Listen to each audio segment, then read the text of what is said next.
फ़िलिस्तीन का संघर्ष काफ़ी पुराना है। इस ज़मीन को कब्जाने की लड़ाई कोई 1-2 वर्षों से नहीं बल्कि 3000 वर्षों से चल रही है। और आज के 3300 वर्ष पहले अल्लाह ताला ने मूसा अलैहिस्सलाम को हुक्म दिया कि बनी इसराइल को इजिप्ट के बादशाह फ़िरौन के कब्ज़े से उनके ग़ुलामी से आज़ाद कराएं। बनी इसराइल का मतलब यहूदी। यहूदियों को जब मूसा अलैहिस्सलाम ने काफ़ी संघर्ष के बाद फ़िरौन के कब्ज़े से बचाकर उनको फ़िलिस्तीन की सरज़मीन की तरफ लेकर आए और उन्होंने फिर वहाँ अल्लाह ने हुक्म दिया कि वहाँ जो बर्बर शासक है, बर्बर लोग हैं, उनके ख़िलाफ़ जाके जंग लड़े और इस शहर को उनसे छुटकारा दिलाए, इस शहर को आज़ाद कराएं। जब मूसा अलैहिस्सलाम ने बनी इसराइल से कहा तो इन्होंने कहा कि मूसा, हम वहाँ नहीं लड़ने जाने वाले, आप जाइए और आपका अल्लाह जाकर लड़े, और जब आप दोनों लड़कर उस ज़मीन को खाली करा देंगे तो हम वहाँ चले जाएंगे। अल्लाह के इस नाफरमानी की वजह से अल्लाह ने मूसा अलैहिस्सलाम के साथ बनी इसराइल को हुक्म दिया कि इस डिजर्ट में 40 साल तक रहें। फिर वो वहाँ पे रहें जहाँ पे मूसा अलैहिस्सलाम के ऊपर तौरेत नाजिल हुई, जिसे यहूदी तौरा भी कहते हैं। और इसी तौरेत के चैप्टर 1 में द बुक ऑफ जेनेसिस में ये साफ कहा गया है कि ये ज़मीन, ये धरती यानी फ़िलिस्तीन अल्लाह ताला ने इब्राहीम अलैहिस्सलाम के औलादों पे रखी है। और इसी चैप्टर को लेकर, तौरेत के इसी आयत को लेकर के यहूदी ये दावा करते हैं कि इस ज़मीन पर हमारा अधिकार है, ये हमारा होमलैंड है और इस ज़मीन पर सिर्फ़ और सिर्फ यहूदियों को रहना चाहिए। लेकिन एक बात ये क्लियरली समझ लीजिए कि अल्लाह ने हुक्म दिया कि इब्राहीम की औलाद को, इब्राहीम अलैहिस्सलाम के 2 औलाद थे, इसहाक अलैहिस्सलाम और इस्माइल अलैहिस्सलाम। इस्माइल अलैहिस्सलाम को अरबों का पिता कहा जाता है, यानी इस्माइल अलैहिस्सलाम को अरब में इब्राहीम अलैहिस्सलाम की जो दूसरी बीवी थी हज़रत हाजरा के साथ वहाँ पहुँचाया गया। और हज़रत सारा अलैहिस्सलाम जो इब्राहीम अलैहिस्सलाम की पहली बीवी थी और इसहाक अलैहिस्सलाम की माँ थी, इसहाक अलैहिस्सलाम के औलादों में जो हुए उनको बनी इसराइल यानी यहूदी जो आज के समय में कहा जाता है। तो इसहाक अलैहिस्सलाम के बेटों को में याकूब अलैहिस्सलाम हुए, और याकूब अलैहिस्सलाम की ही का जो लक़ब था वो इसराइल था और उन्हीं के औलादों को बनी इसराइल कहा गया है। मूसा अलैहिस्सलाम के साथ 40 साल तक डिज़र्ट में रहने के बाद एक बहादुर शासक जासवा आया, जिसके नेतृत्व में, जिसके लीडरशिप में यहूदियों ने फ़िलिस्तीन के ऊपर कब्ज़ा कर लिया। बनी इसराइल ने फ़िलिस्तीन के ऊपर कब्ज़ा कर लिया, लेकिन कुछ ही वर्षों में फ़िलिस्तीन ये फिर उनके हाथ से निकल गया। 300 वर्षों के बाद एक बार फिर दाऊद अलैहिस्सलाम की हुकूमत आई और दाऊद अलैहिस्सलाम के लीडरशिप में फ़िलिस्तीन को और यरूशलेम को बनी इसराइल ने एक बार फिर फ़तह कर लिया। और फ़तह करने के बाद वो दाऊद अलैहिस्सलाम के बाद जो अगली हुकूमत रही वो सुलेमान अलैहिस्सलाम की थी। और सुलेमान अलैहिस्सलाम ने ही यहाँ पर पहली बार एक मस्जिद, या जिसे हम टेम्पल कह सकते हैं,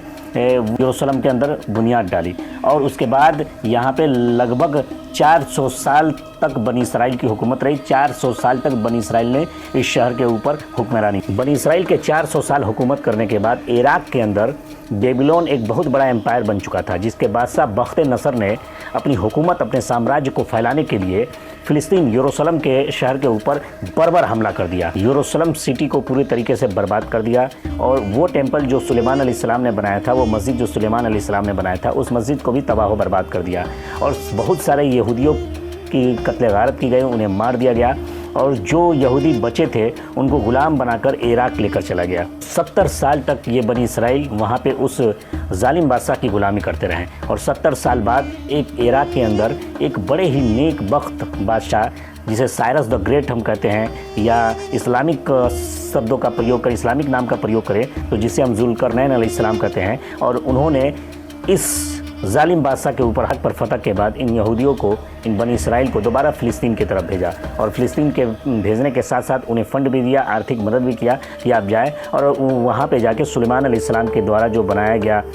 मस्जिद है उसको दोबारा से तामीर करें। ज़ुल्करनैन अलैहिस्सलाम ने आबाद करने का हुक्म दिया और बनाने का हुक्म दिया। और यहाँ फ़िलिस्तीन के ऊपर इसके बाद से फिर बनी इसराइल ने 400 साल तक हुकूमत की। और 400 साल तक हुकूमत के बाद जन्म हुआ एक ऐसी हुकूमत का जिन्होंने वापस से फिर बनी इसराइल यानी यहूदियों को 600 साल तक फ़िलिस्तीन से बाहर ढकेल दिया। और उस एम्पायर का नाम था the great Roman empire. Roman empire से लड़ने का प्रयास ज़रूर यहूदियों ने किया, लेकिन रोमन एम्पायर के सैनिकों ने बड़ी बर्बरता के साथ यहूदियों को मार दिया। और यहूदियों को मारने के बाद उसके बाद से यहूदी वहाँ से बचकर रोमन एम्पायर से गारों में रहने लगे। और रोमन एम्पायर जो टेम्पल, जो मस्जिद सुलेमान अलैहिस्सलाम ने बनाई थी और उसके बाद ज़ुल्करनैन अलैहिस्सलाम के लीडरशिप में, हुकूमत में, जिसे दोबारा बनाया गया था, उसे भी पूरे तरीके से ज़मींदोज़ कर दिया, निस्तो नाबूद कर दिया, जिसके बाद आज तक दोबारा वो टेम्पल नहीं बन पाया।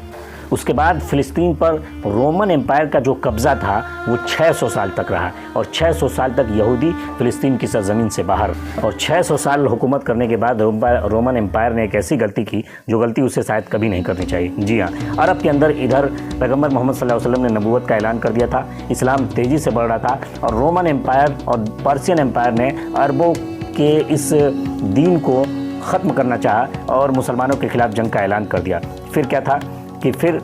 अरबों ने हज़रत उमर रज़ियल्लाहु तआला अन्हु के नेतृत्व में रोमन एम्पायर और पर्शियन एम्पायर को शिकस्त दे दी और इस दो बड़े एम्पायर पर इस्लामिक फतह हुई। आखिर मुसलमान फतह के इस सिलसिला को जारी करते हुए यरूशलेम के दरवाजे तक पहुंच गए। मुसलमानों के पास दो ऑप्शन थे, या तो वो यरूशलेम के जैसा कि पहले की बादशाहों ने उस सिटी को तबाह बर्बाद कर दिया था, वो तबाह बर्बाद करें, या इसका मुहासरा कर लें। और आखिर 6 महीने के बाद यरूशलेम के गवर्नर सफरोनियस ने कहा कि मैं यरूशलेम को मुसलमानों के हवाले एक शर्त पे करूंगा कि जब मुसलमानों के बादशाह उमर खुद आकर हमसे मिले। तो हज़रत खालिद बिन वलीद रज़ियल्लाहु तआला अन्हु उस वक्त उनका जो बॉडी स्ट्रक्चर था वो हज़रत उमर रज़ियल्लाहु तआला अन्हु से बिल्कुल मिलता जुलता था और बिल्कुल उनके मुशाबे थे। लेकिन गवर्नर के महल में रहने वाला एक व्यक्ति जो हज़रत उमर रज़ियल्लाहु तआला अन्हु से पहले मिल चुका था वो पहचान गया कि ये हज़रत उमर नहीं है। इस पर गवर्नर ने कहा कि आप हज़रत उमर को बुलाएं और हज़रत उमर से मैं मुलाकात करूंगा, उसके बाद यरूशलेम उनके हवाले करूंगा। उसके बाद हज़रत खालिद बिन वलीद को हज़रत उमर रज़ियल्लाहु तआला अन्हु को बुलाना पड़ा और इधर जो सफोनियस जो यरूशलेम का गवर्नर था वो अपने पूरे लिबास में खूब बेहतर तरीके से जेवरात वगैरह पहनकर और पूरे तरीके से तैयार था। लेकिन उधर यरूशलेम के लोग और ये गवर्नर देख कर हैरान रह गए कि पूरी दुनिया पर जिसकी सबसे बड़ी हुकूमत कायम है, जो सबसे बड़े बादशाह का खलीफा है, हज़रत उमर रज़ियल्लाहु तआला अन्हु का गुलाम ऊँट पर बैठा हुआ है और एक सादे सिंपल लिबास में बिना किसी फौज, बिना किसी बड़े लाहो आहो लश्कर के बिना हज़रत उमर रज़ियल्लाहु तआला अन्हु यरूशलेम की तरफ आगे बढ़ते हैं और उस गवर्नर से जाके मुलाकात करते हैं। यरूशलेम के लोगों के लिए काफ़ी शॉकिंग था कि अब तक के तमाम बादशाहों ने यरूशलेम में काफ़ी खून खराबा किया था, लेकिन इतनी मजबूत हुकूमत होने के बावजूद हज़रत उमर रज़ियल्लाहु तआला अन्हु सिंपल और सादगी के साथ यरूशलेम पहुँचे और सफोनियस जो कि वहाँ का गवर्नर था बगैर किसी खून बहाए हुए हज़रत उमर रज़ियल्लाहु तआला अन्हु को यरूशलेम की चाबी सौंप देता है और हज़रत उमर रज़ियल्लाहु तआला अन्हु तमाम मज़ाहिब के लोगों के मानने के लिए यरूशलेम में पूरी आज़ादी देते हैं। सफोनियस ने एक शर्त भी रखी कि आप इस सरज़मीन पर यहूदियों को कभी नहीं आने देंगे, लेकिन हज़रत उमर रज़ियल्लाहु तआला अन्हु ने यह शर्त मानने से मना कर दिया। पहली दफ़ा यरूशलेम इस्माइल अलैहिस्सलाम के बेटों यानी मुसलमानों के हाथ में आया और उसके बाद 350 साल तक बैतुल मुक़द्दस के अंदर, यरूशलेम के अंदर, बैतुल मुक़द्दस के अंदर मुसलमान, यहूदी, ईसाई बड़े ही शांतिपूर्वक अपनी अपनी इबादत करते थे और शांतिपूर्वक यहाँ पे ज़िंदगी गुजार रहे थे। 350 साल गुजर गए और 350 साल के बाद फिर ईसाइयों ने तमाम अलग अलग देशों से अपनी फ़ौज इकट्ठा की और फ़ौज इकट्ठा करने के बाद फिर यरूशलेम पे धावा बोल दिया। चूँकि उस समय इस्लामी हुकूमत में काफ़ी बिखराव आ चुका था और इतिहास बताता है कि क्रूसेडर्स ने पूरे ताकत के साथ यरूशलेम पर कब्ज़ा किया और वहाँ रह रहे मुसलमानों पर, यहूदियों पर अब तक के इतिहास का सबसे बड़ा जुल्म और बर्बरियत किया और यरूशलेम की गलियों को, नालियों को खून से लबरेज कर दिया।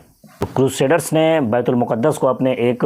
बादशाह के प्राइवेट महल के रूप में इस्तेमाल करना शुरू कर दिया और बहुत सारे यहूदियों को जिंदा बच्चों के साथ क्रूसेडर्स ने जिंदा जला दिया। ये यूरोप की ऑथेंटिक हिस्ट्री है और बहुत सारे यूरोपियन तारीख़ दानिशमंदों ने इसको लिखा है, इसे कोट किया। और 90 साल गुजरने के बाद इस इस्लामी हुकूमत का एक नायाब शुजाअत से भरा हुआ एक बहादुर बादशाह जिसे हम सलाहुद्दीन अय्यूबी के नाम से जानते हैं, उन्होंने पूरे दुनिया से मुसलमानों की फ़ौज को इकट्ठा की और तारीख़ ना बताते हैं कि लगभग 2 लाख सिपाही सालारों के साथ उन्होंने यरूशलेम पर धावा बोल दिया और अंततः यरूशलेम को अपने कब्ज़े में ले लिया, बैतुल मुक़द्दस को इनसे आज़ाद करा दिया। और यहाँ तक कि जो उस वक्त के ईसाई थे उन्होंने ये सोचा कि जिस तरीके से हमने यहाँ पे कत्ल व गारत किया, मुसलमान और यहूदियों को मारा, सलाहुद्दीन अय्यूबी भी हमारा कत्ल व गारत करेंगे। और उनसे जब इस बात पर सवाल किया गया तो उन्होंने कहा, सलाहुद्दीन हूँ मैं,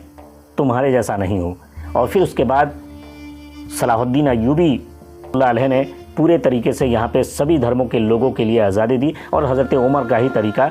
उन्होंने अपनाया। बैतुल मुक़द्दस को आज़ाद कराने के बाद मस्जिद अक्सा, जिसे राजा का महल बना दिया गया था, उसे फिर से वापस मस्जिद अक्सा बनाने का काम सलाहुद्दीन अय्यूबी रहमतुल्लाह अलैह ने किया और उधर नमाज अदा की। अब तक जितने मुसलमानों ने इस सिटी को फ़तह किया था वहाँ काफ़ी शांतिपूर्वक तरीके से इस सिटी को फ़तह किया था, लेकिन उससे पहले तमाम बादशाहों ने इस सिटी के ऊपर जुल्म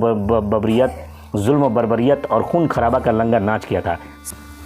और सलाहुद्दीन अय्यूबी रहमतुल्लाह अलैह ये सिटी को फतह करने के बाद 800 सालों तक यहाँ पे हर मज़हब के लोग शांतिप्रिय तरीके से यहाँ पर अपनी ज़िंदगी गुजारते थे। उन्हें सबको अपने अपने धर्म के अनुसार इबादत करने की पूरी छूट थी और 800 साल तक, एक लंबे समय तक यहाँ पे मुसलमानों की हुकूमत रही और शांतिपूर्वक लोगों के बीच में यहाँ पे ज़िंदगी गुजरता रहा। फ़िलिस्तीन पर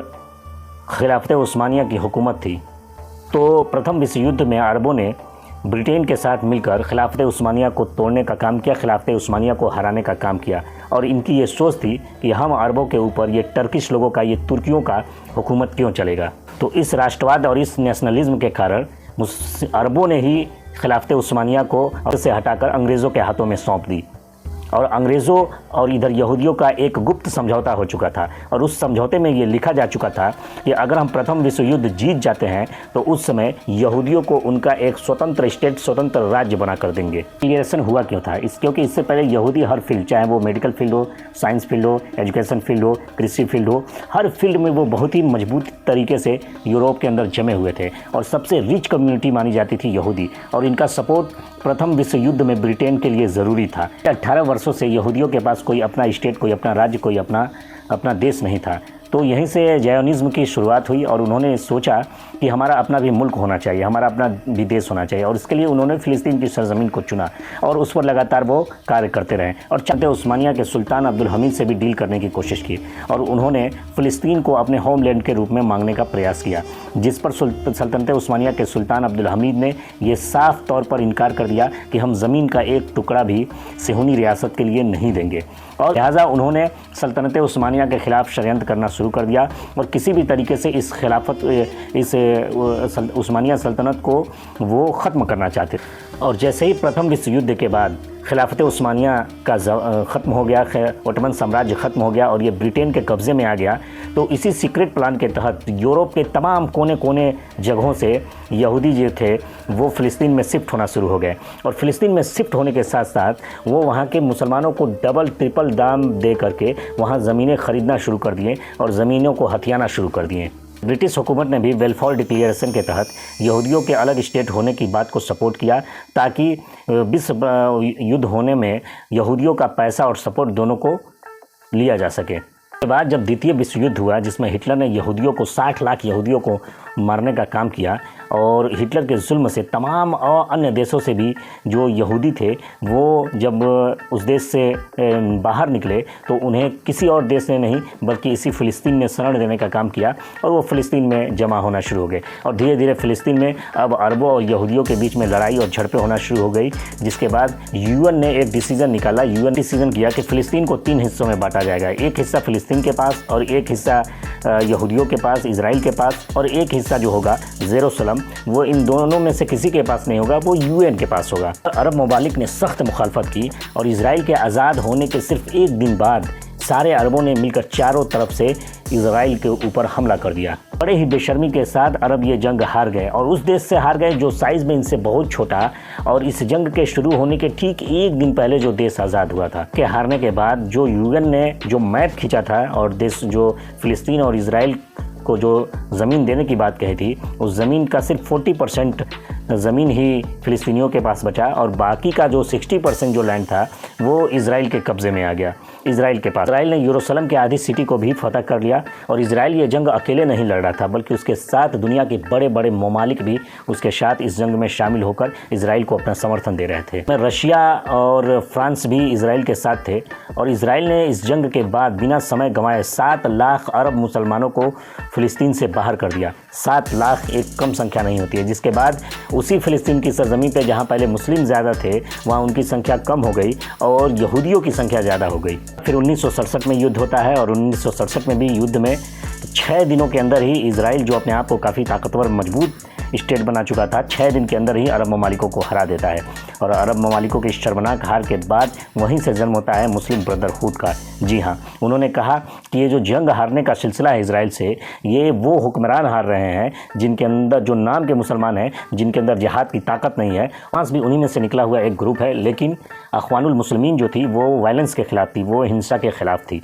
इस जीत के बाद इजराइल ने बहुत हद तक पूरे फ़िलिस्तीन पर कब्ज़ा कर लिया और लिमिटेड ज़िंदगी गुजारने का मौका दिया सिर्फ फ़िलिस्तीनियों को, और जिसके खिलाफ फ़िलिस्तीनी अपनी आज़ादी के लिए लगातार लड़ते हैं, लगातार झड़पें होती है, और जिसका भयंकर रूप 7 अक्टूबर के हमले के बाद इजराइल ने जो किया है गाज़ा पट्टी के अंदर, वो पूरे विश्व के मानवता को शर्मसार कर देने वाला है। अब देखना है कि आगे इस युद्ध में UN क्या करता है, मानवाधिकार क्या करते हैं, क्या नेतन्याहू को युद्ध अपराधी घोषित किया जा सकता है इस जुल्म और बर्बरियत के खिलाफ। एक बात